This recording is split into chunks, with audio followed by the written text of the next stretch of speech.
It's also slightly lighter, but strangely, the 2.5-litre turbo engine isn't as thrilling as you'd expect a 155-mile-an-hour car to be. It just doesn't seem to have the 300 horsepower that was promised. Open the throttle and not much really happens until you're up in the higher rev band, and it's just not going anywhere. Turns a corner, you've got quite a body roll followed by understeer, and then, oh, in comes all the stability controls and takes that away from you. In standard form, the car is pretty tame, but the STI comes with a set of controls that let you unleash the beast within. For starters, you'll want the so-called Sport Sharp mode. And all of a sudden, your turbo's kicking in, the torque is maximised, and you've finally got the engine performance you're expecting.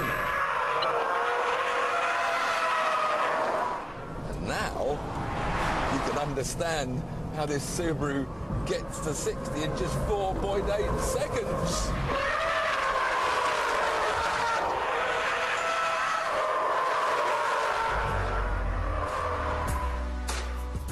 You can control the centre differential as well, which determines how much the rear wheels are allowed to spin, and comes with 3 presets: Auto, Minus and Plus.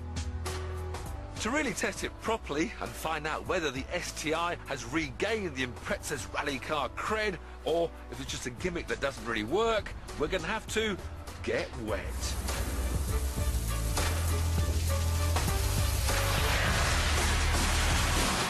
With the settings designed to improve traction on low grip surfaces, the effects of Auto Plus and Minus are best tested when it gets slippy. Now, hopefully on this big wet roundabout, I'll be able to demonstrate those differences. In normal auto mode, the car's quite nice and neutral. If I switch it to Auto Plus, staying on the same sort of throttle, and now the front pushes a bit wider as I put the power in. There's a bit more understeer. Go to Auto Minus, straight away the nose of the car tucked into the apex of the corner, the back's been loosened up. It's all quite subtle stuff, and unless you adapt the way you drive to complement each diff setting, the car will still do things you wouldn't expect. So even though I've got this diff fully tight, I can still get lift off oversteer.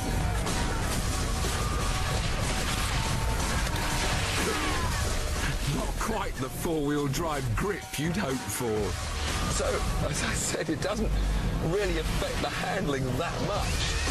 This is all very much a bit of understeer here, a bit of differential there, and then a bit of oversteer there, and then you're that way. It's actually quite hard to be consistent with this system, sideways one way and sideways the other. It's hard work, I tell you. You think this is easy. It's maybe equipped like a computer console, but none of the settings had a radical enough effect to transform a rather soft road car into a sharp-edged track machine. This latest Impreza has yet to reach the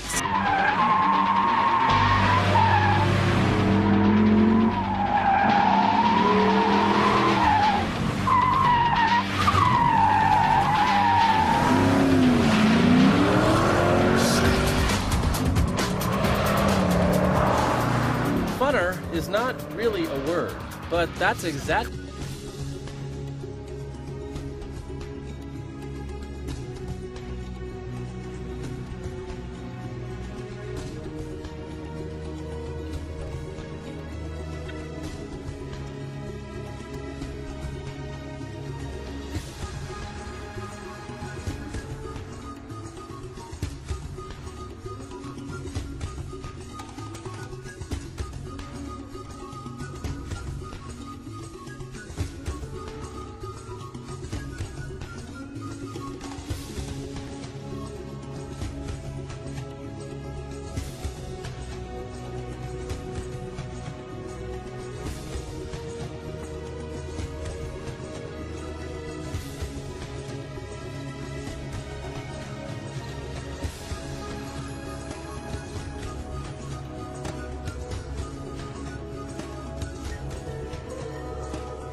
The new Impreza hasn't got off to the best of starts.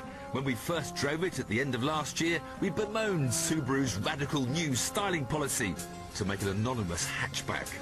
Even the sporty WRX version that followed didn't blow us away. Where was the renegade spirit or eye-widening performance of old? Hopefully this will change.